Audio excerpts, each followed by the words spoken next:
the absolute beginning of the surf shop was I went to these guys to fix one of my surfboards. They took the surfboard, fixed it, and it had bad foam in it, so when they fixed it, the board actually imploded. I had this like destroyed board, so what they did is they felt bad and they made me a custom, pretty much at cost. So I went to these guys one day for a senior project at USM. It was a business plan, had to be at least 32 pages. Went to them and asked them, can I do it on you guys? As far as McDermott shapes, if they were to open up their own custom board shop. No idea I was actually going to business partner with them. So I had done my research, forecasted data. The business plan ended up being 47 pages and 20 pages of Excel spreadsheets. Got an A on it, showed it to the bank. The bank was stoked on it. That was the time where the bank was like, you could take out a loan for this. So I went to Andy and Ryan, just school project. I had only known these guys 3 months at this point. Asked them, you guys want to do this? We picked this spot out in the business plan for the school project, so we based it off of that same business model in the business plan, and ever since then everything's been going pretty smoothly. And that's how everything got created, was a school project. I started making surfboards with my brother. We went on a trip to Nantucket. He was living out there, and I went on a trip to visit him summer of I think 2002, and we got hooked on surfing.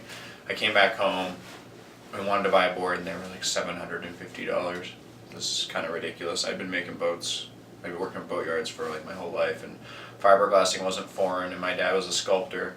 So we just kind of looked at this and we're like, well, this is simple. Like, we couldn't just make these. So that's kind of how we started. Shaped my first board with a belt sander. It was kind of just like I didn't really know anything about surfboards or anything, or even surfing for that matter. So our first boards were pretty brutal, but we still surfed the board. They worked.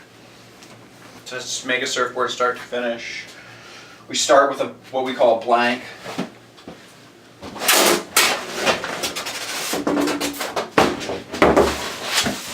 This is a blank, and I ordered this blank in a ton of different shapes and sizes, thicknesses.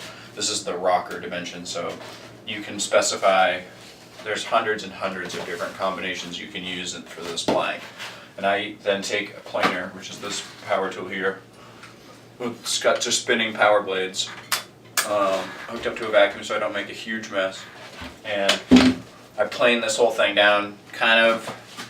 It's mostly custom. Most of the boards we do are custom. I don't make any just like stock boards, so it's kind of depending on how thick the person is and how thick they want their board. Fatter people definitely need fatter boards, and vice versa. So I start with the shape, and then my brother does all the fiberglass, and he does a lot of the shaping too. And the fiberglass, the next step is you wrap this blank, this finished shape blank, with a bunch of cloth that looks like this here. And we drape this over the finished shape blank. And we pour like a glue, an epoxy resin or a polyester resin, whichever one the customer wants. And then this hardens and it creates a very strong shell on the board. And then you're left with what's underneath here. And so this board here is just getting sanded.